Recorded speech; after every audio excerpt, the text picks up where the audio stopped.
नमस्कार साथियों, कैसे हैं आप सभी। उम्मीद करते हैं कि आप स्वस्थ होंगे, सुरक्षित होंगे और सुखी होंगे। जैसा कि हम चाणक्य की नीतियों के बारे में समझते हैं, जानने का प्रयास करते हैं, उनके विचारों में जो गहराई है उसे अपने जीवन में अपनाने की, अपने जीवन में उतारने की और उनसे सीखकर हमारे जो निर्णय हैं इस समय में उसे ठीक करने की कोशिश करते हैं और ये सीखते हैं कि कैसे हमें अपने जीवन में निर्णय लेने की जो कैपेबिलिटी है वो डेवलप करनी चाहिए और उसमें इजाफा करना चाहिए। उसी प्रयास में हमारा और आपका जो संवाद है, जो चर्चा करते हैं, इसी में आज हम कुछ और सीखते हैं और जानते हैं कि ऐसे कौन से विचार हैं, जो ऐसे कौन सी नीतियां हैं जो आज भी उन विचारों को, उन नीतियों को अगर हम अपने जीवन में उतारते हैं तो उसका जो है एक अभूतपूर्व, एक निर्णायक और सुंदर परिणाम देखने को मिलता है। तो चाणक्य की नीति के बारे में समझते हैं। वो कहते हैं, अर्थनाशम मनस्तापम गृहे दुश्चरितानि च वचनम च अपमानम च मतिमान प्रकाशेत। अर्थात एक बुद्धिमान व्यक्ति को चाहिए कि वह अपने धन के नष्ट होने, दिल के दर्द और घर के दोष, किसी व्यक्ति द्वारा ठगे जाने और अपना अपमान होने की बात किसी पर भी प्रकट ना करे। ऐसी कुछ बातें होती हैं जिसे व्यक्ति को अपने ही अंदर रखनी चाहिए, किसी से भी प्रकट नहीं करनी चाहिए। क्यों? प्रत्येक व्यक्ति को कभी न कभी धन की हानि उठानी पड़ती है। उसके मन में किसी प्रकार का दुख या संताप भी हो सकता है। प्रत्येक घर में कोई ना कोई बुराई भी होती है। कई बार उसे धोखा देकर ठगा भी जाता है और किसी के हाथ उसे अपमान भी सहना पड़ सकता है। परंतु समझदार व्यक्ति यह सब बातें अपने मन में ही छिपा कर रखता है। इन्हें किसी दूसरे व्यक्ति पर प्रकट करने से कोई लाभ नहीं होता, वरन वह हंसी ही उड़ाते हैं। इसलिए बुद्धिमान व्यक्ति को चाहिए कि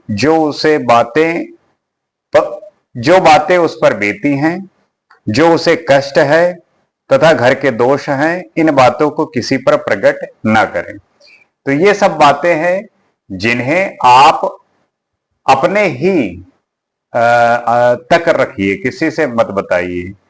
क्योंकि इन सब बातों को आप जब किसी से बताते हो तो चांसेस होते हैं कि आपकी जो है वहां पे बुराई होगी, आपकी हंसी उड़ाई जाएगी। आगे देखते हैं, धन धान्य प्रयोगेषु विद्या संग्रहणेषु च आहारे व्यवहारे च त्यक्त लज्जा सुखी भवेत्। अर्थात जो व्यक्ति धन धान्य के लेन देन में, विद्या तथा हुनर सीखने में, भोजन के समय अथवा व्यवहार में लज्जाहीन होता है, वह सुखी रहता है। इसका क्या तात्पर्य है, विस्तार में देखते हैं। व्यक्ति को लेन देन में किसी प्रकार का संकोच नहीं करना चाहिए। अपनी बात स्पष्ट और साफ शब्दों में कहनी चाहिए। जो लेन देन है उसमें अपना जो बात है वो साफ रखनी चाहिए, क्योंकि फिर बाद में आपको किसी तरीके की कोई परेशानी ना हो।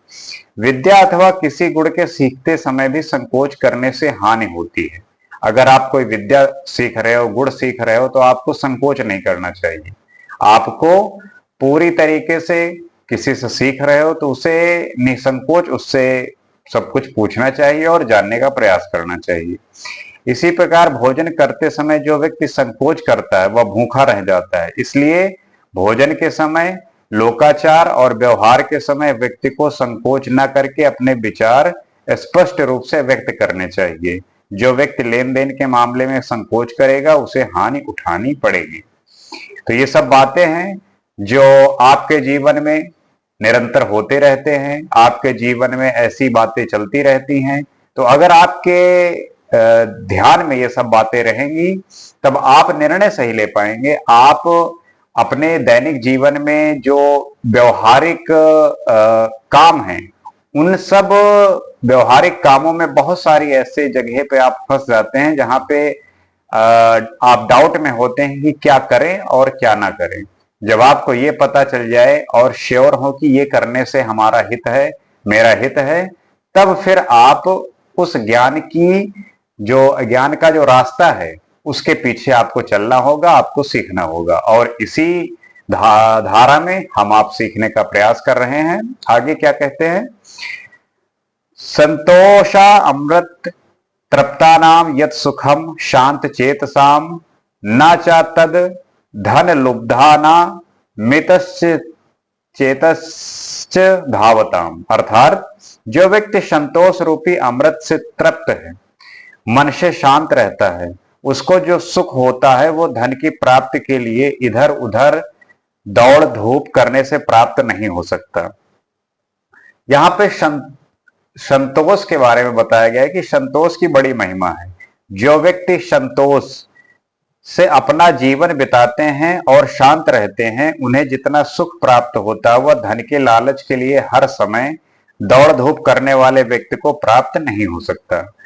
तो संतोष करना आपको आना चाहिए। आप किसी भी चीज को लेके परेशान जब होते हैं, किसी चीज को लेके आप भागते रहते हैं, तब आपको वो शांति नहीं मिलती। आपको जब मन में आप किसी भी बात को लेके संतोष होता है, तब आप जो है सही सुखी होते हैं। आप ही उसी अवस्था में सुख को प्राप्त होते हैं। क्योंकि धन कितना भी हो जाए, अगर आप संतोष नहीं है आपको, तो आप जो है सुखी नहीं रह सकते। आगे देखते हैं। संतोष स्त्रिषु कर्तव्य स्वादारे भोजने धने त्रिषु चैव न कर्तव्यो अध्ययने तपदानयो। अर्थात अपनी पत्नी, भोजन और धन, इन तीनों के प्रति मनुष्य को संतोष रखना चाहिए, परंतु विद्या के अध्ययन, तप और दान के प्रति कभी संतोष नहीं करना चाहिए। किन बातों में आपको संतोष रखना है और किन बातों में आपको संतोष नहीं रखना, इसके बारे में बताया गया है। चाणक्य का कहना है कि व्यक्ति को अपनी पत्नी से ही संतुष्ट रहना चाहिए, अन्य स्त्रियों के पीछे नहीं भागना चाहिए। उसे जो घर में भोजन प्राप्त होता है और उसकी जितनी आय है, उसी में ही व्यक्ति को संतोष करना चाहिए। तो इन सब चीजों में आपको परेशान होने की जरूरत नहीं है, जितना है उसी में संतोष करने की जरूरत है। हाँ, आप मेहनत करते रहिए, लेकिन संतोष पूर्वक। ये नहीं कि आप उद्वेग में आके या असंतुष्ट होकर चीजों के पीछे भाग रहे हैं और आप को सुखी होने के बजाय आप परेशान हो रहे हैं, तो उसका फिर कोई फायदा नहीं। विद्या के अध्ययन, यम नियमों आदि के पालन और दान आदि कार्यों से कभी भी संतुष्ट नहीं होना चाहिए। अर्थात व्यक्ति जितना अधिक अध्ययन करेगा, जितना अधिक अपने चरित्र को ऊंचा बनाने का तप करेगा तथा दान आदि करता रहेगा, उससे मनुष्य को लाभ होगा। अर्थात ये तीन चीजें ऐसी हैं जिससे मनुष्य को संतोष नहीं करना चाहिए। अब चाणक्य ये भी बता रहे हैं कि कौन सी चीजों से आप संतुष्ट ना हुए। वो कौन कौन सी चीजें हैं? वो है विद्या का अध्ययन, वो और क्या है? तप, और क्या है? दान।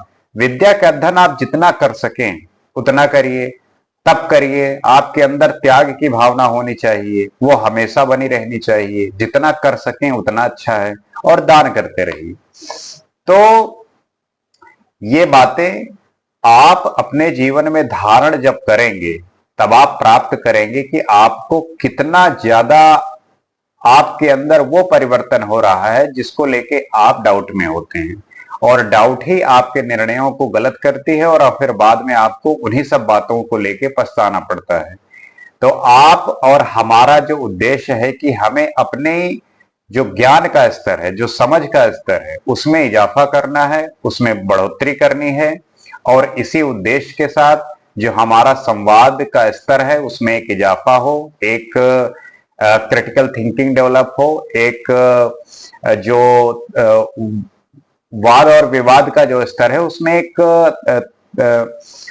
दृढ़ता आए, एक धैर्यता आए। इस बात को लेके हमारा प्रयास यही है कि ऐसे ही हम अपने बातों को समझेंगे और नीतियों को, विचारों को अपने जीवन में धारण करके आगे बढ़ेंगे। इसी उम्मीद के साथ नेक्स्ट एपिसोड में हम कुछ और नीतियों को सीखेंगे। आज के लिए इतना ही। नमस्कार।